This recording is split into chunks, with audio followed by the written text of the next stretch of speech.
In April of 1764, the Sugar Act was passed into Parliament, creating a 3-cent tax on sugar. The act resulted in very little profit for England and many protests that were inspired by James Otis and Samuel Adams. The Stamp Act of 1765 directly taxed the colonies by requiring any newspapers, legal documents, diplomas, etc. to be stamped before sold. This required the colonists to purchase stamps. The purpose of the tax was to help repay war debts, but would be repealed about a year later. The Townshend Acts of 1767 were taxes created to raise money for governors and judges in the colonies so they would remain loyal to the crown. The Tea Act was yet another tax which further stirred the anger of colonists, eventually leading to the Boston Tea Party. Towards the end of the war, the colonies started to build up a massive pile of debt. This resulted in the U.S. being a nation built on debt, which is still obvious today.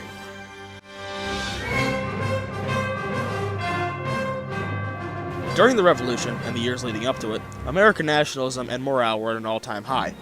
Many riots and protests occurred as a result of the many British taxes imposed on the colonists. The Sons of Liberty got into a fight with the Redcoats, which led to the Battle of Golden Hill, and eventually the Boston Massacre, where British soldiers killed 5 people and injured 6 others.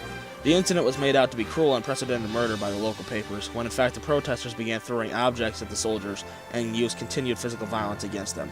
On the 11th of February, 1768, James Otis and Samuel Adams's circular letter was sent out to colonial officials protesting the passing of the Townshend Acts.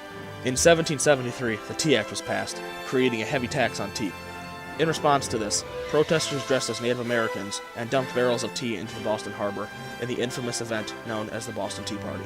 On September 21st, 1776, the Great Fire of New York happened, just over 2 months following the signing of the Declaration of Independence. The fire burned down 25% of the city of New York and spread fast because of dry conditions, despite killing very few people. The British had taken control of the area, so it was believed that the British had intentionally set the fire, when in reality, the fire was just a very, very bad accident.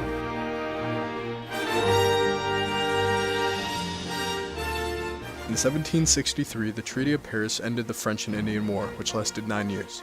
The war showcased the North American portion of the 7 Years' War. It pitted the English colonies against New France in disputes over territories in Ohio. Later that year, the Proclamation of 1763 was passed prohibiting western expansion of the colonies. The Quartering Act passed in 1765 required colonists to house and shelter any troops if necessary. Of course, colonists felt this was an invasion of their privacy and was not of their concern. This led to violent protests by groups including the Sons of Liberty. The Coercive Acts, known in America as the Intolerable Acts, were made as a punishment for the colonists directly because of the Boston Tea Party.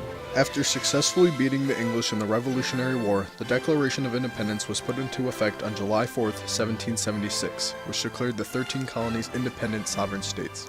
A year later, the Articles of Confederation were finished in 1777, declaring the 13 colonies officially to be the United States. The Articles of Confederation were eventually replaced by the Constitution in 1789 due to a weak central government. For the billionth time, the Treaty of Paris was signed by the British, officially ending the war. British troops evacuated New York on November 25, 1983, which is now referred to as Evacuation Day. So come on!